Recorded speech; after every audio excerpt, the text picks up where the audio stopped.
कि बच्चों और अभिभावकों को मेरा प्यार भरा नमस्कार। प्यारे बच्चों, आज की इस क्लास में आप सभी का स्वागत है। बच्चों, पिछले कल हमने नया पाठ शुरू किया था जिसका नाम था चुनौती हिमालय की, और जिसका कि भाग 1 हमने पढ़ा था।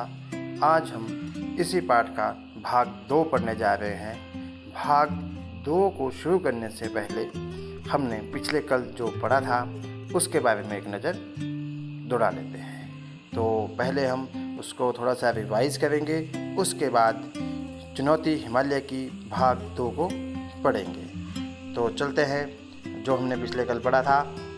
अभी तक हमने पढ़ा, एक बार जवाहरलाल नेहरू अपने चचेरे भाई के साथ कश्मीर घूमने निकले थे और जो जिला पास से होकर लद्दाखी इलाके की ओर चले आए थे। उन्हें अमरनाथ जाना था। किशन गडरिया ने उन्हें रास्ते की मुश्किलों के बारे में बताया, लेकिन इसका उन पर कोई असर नहीं हुआ। मुश्किलों के बारे में सुनकर सफ़र के लिए वे और भी उत्सुक हो गए। उनके साथ कुली तो था ही, किशन और उसकी बेटी भी उसके साथ जाने को तैयार हो गए। अगले दिन सुबह सुबह जवाहरलाल नेहरू तैयार होकर बाहर आ गए। तिब्बती पठार का दृश्य निराला था। दूर दूर तक वनस्पति रहित उजाड़ चट्टानी इलाका दिखाई दे रहा था। सर्द हवा के झोंके हड्डियों तक ठंडक पहुंचा रहे थे। जवाहरलाल जी ने हथेलियां आपस में रगड़कर गर्म की और कमर में रस्सी लपेटकर चलने को तैयार हो गए। हिमालय की दुर्गम पर्वतमाला एक बड़ी चुनौती थी जिसे उन्होंने सहर्ष स्वीकार किया। किशन गडरिया उनका गाइड बन गया। जवाहरलाल ने 8 मील की चढ़ाई चढ़नी शुरू कर दी। 8 मील की दूरी कोई बहुत नहीं होती, लेकिन इन पहाड़ी रास्तों पर 8 कदम चलना भी मुश्किल लगने लगा। रास्ता सुनसान था। चारों तरफ बस पथरीली चट्टानें और सफ़ेद बर्फ दिख रही थी। तो प्यारे बच्चों, ये तो था जो हमने पिछले कल पढ़ा था। अब हम चलते हैं इस पाठ के भाग 2 की तरफ। प्यारे बच्चों, अभी तक हमने इसमें पढ़ा था कि नेहरू जी ने अपनी यात्रा शुरू कर दी थी और उन्हें एक एक कदम भरने में बहुत कठिनाई आ रही थी। रास्ता बहुत ही वीरान था। पेड़ पौधों की हरियाली के अभाव में एक अजीब खालीपन सा महसूस हो रहा था। कहीं एक फूल दिख जाता तो आंखों को ठंडक मिल जाती। तो प्यारे बच्चों, जिस रास्ते पर नेहरू जी चले हुए थे वह रास्ता बिल्कुल वीरान था। वीरान मतलब वहाँ पे ना तो कोई पेड़ पौधे थे और ना ही कोई जीवन था, वहाँ पे कोई लोग रहते थे। पेड़ पौधों की हरियाली का अभाव इतना ज़्यादा हो रहा था कि उनको सब कुछ वहाँ पे खाली खाली महसूस हो रहा था। अगर उनको कहीं गलती से फूल दिख जाता तो आंखों को इतनी ठंडक मिलती कि आप बोलते हैं कि जैसे हम कहते हैं कि आप बहुत मज़ा आ गया। तो वही बात वहाँ पे थी कि अगर उनको फूल दिख जाए तो बहुत ही राहत मिलती थी। उन्हें वहाँ पे सिर्फ पथरीली चट्टानें और सफ़ेद बर्फ से ढकी ही चट्टानें दिख रही थी। फिर भी इस गहरे सन्नाटे में वह बहुत सुकून था। एक और सूं सूं करती बर्फीली हवा बदन को काटती तो दूसरी ओर ताजगी और स्फूर्ति भी देती। तो ऊपर बर्फ़ में जहाँ पे ठंडी ठंडी हवा थी, बहुत ही ठंडी, एक तरफ तो अगर वो ठंड शरीर को ठंड से लगती थी, लेकिन दूसरी तरफ उससे स्फूर्ति भी आ जाती थी। जवाहरलाल बढ़ते जा रहे थे।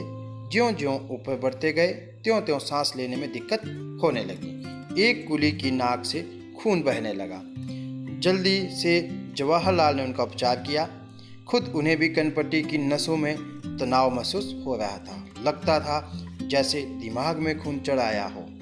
फिर भी जवाहरलाल ने आगे बढ़ने का इरादा नहीं बदला। बच्चों, जैसे ही जवाहरलाल जी ऊपर चढ़ाई चढ़ रहे थे, क्योंकि ऊपर पहाड़ पे चढ़ना था, तो वैसे ही वहाँ पे हवा कम होती है तो उससे सांस लेने में दिक्कत होने लगी और जो उनके साथ कुली था उनकी नाक से खून भी बहने लगा था। जवाहरलाल जी ने उनका खुद उपचार किया और साथ साथ उन्हें जवाहरलाल जी की अपनी खुद की कानों की नसों में भी तनाव महसूस, जो दर्द महसूस उनको होने लग रही थी। उनको ऐसा लग रहा था कि मानो जो खून जो है वह दिमाग में चढ़ रहा है। लेकिन इन कठिनाइयों के बावजूद भी उन्होंने अपना इरादा नहीं बदला। थोड़ी देर में बर्फ पड़ने लगी, फिसलन बढ़ गई, चलना भी कठिन हो गया। एक तरफ थकान, ऊपर से सीधी चढ़ाई। जैसे वो चढ़ाई चढ़ रहे थे तो वहाँ पे पहाड़ों में बर्फ़ पड़ आम बात है बर्फ़ पड़ना, तो वहाँ बर्फ़ पड़ने लगी और बर्फ़ पड़ने के साथ साथ जो फिसलन थी वो और भी ज़्यादा बढ़ गई। उन्हें एक पहले से ही थकान बहुत ज़्यादा थी, ऊपर से चढ़ाई थी और तो बड़ी मुश्किल हो रही थी पहाड़ चढ़ने में। तभी सामने एक बर्फीला मैदान नजर आया। चारों ओर हिम शिखरों से घिरा हुआ मैदान देवताओं के मुकुट के समान लग रहा था। तो जैसे ऊपर चले गए तो वहाँ उन्हें आगे एक मैदान दिखाई दिया और ऐसा लगा कि पहाड़ों के ऊपर यह मैदान कहाँ से आ गया। प्रकृति की कैसी मनोहर छटा थी, आँखों और मन को तरोताजा कर गई। जब उन्होंने मैदान को देखा तो वह बहुत खुश हो गए और उनमें जोश आ गया कि देखो पहाड़ों के ऊपर भी कैसा इतना बड़ा मैदान दिखाई दे रहा है। बस एक झलक दिखाकर बर्फ के धुंधलके में ओझल हो गई। दिन के बाहर 12 बजने वाले थे। सुबह 4 बजे से वे लगातार चढ़ाई कर रहे थे। बच्चों जैसे वो चढ़ाई कर रहे थे तो समय भी बीत रहा था। इस समय दिन के 12 बजे हुए थे और वह सुबह से ही चढ़ाई कर रहे थे। शायद 16,000 फीट की ऊंचाई पर होंगे इस वक्त। अमरनाथ से भी ऊपर, पर अमरनाथ की गुफा का दूर दूर तक पता नहीं था। इस पर भी जवाहरलाल की चाल में न ढीलापन था न बदन में सुस्ती। हिमालय ने चुनौती जो दी थी, निर्गम पथ पार करने का उत्साह उन्हें आगे खींच रहा था।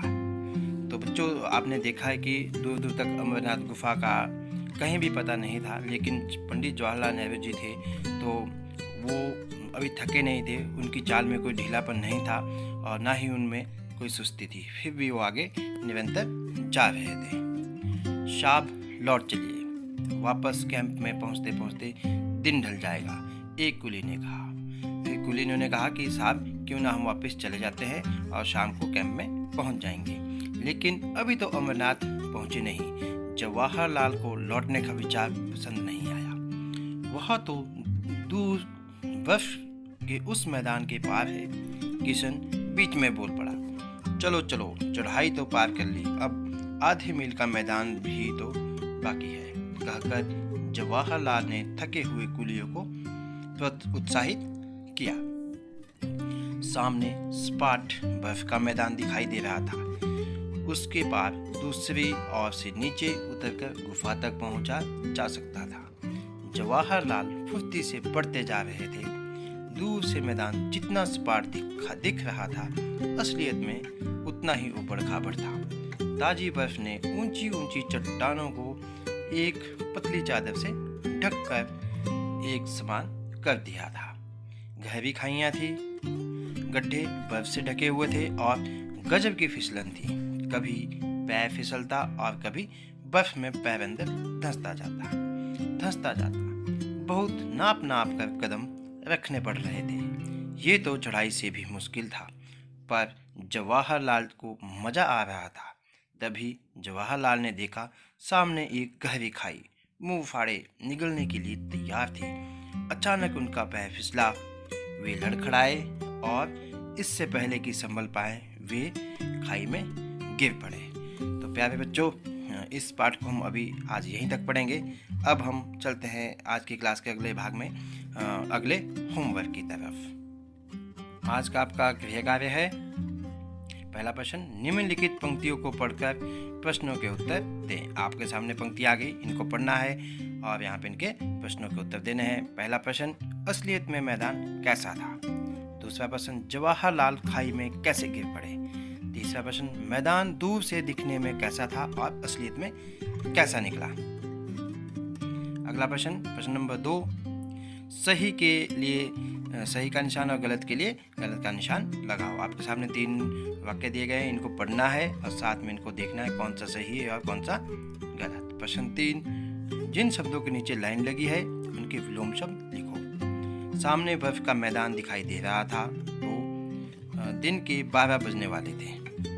तो प्यारे बच्चों, इसी के साथ ही हमारा यह आज का जो क्लास है समाप्त होती है और वीडियो को ध्यान से देखने के लिए आप सभी का बहुत बहुत धन्यवाद।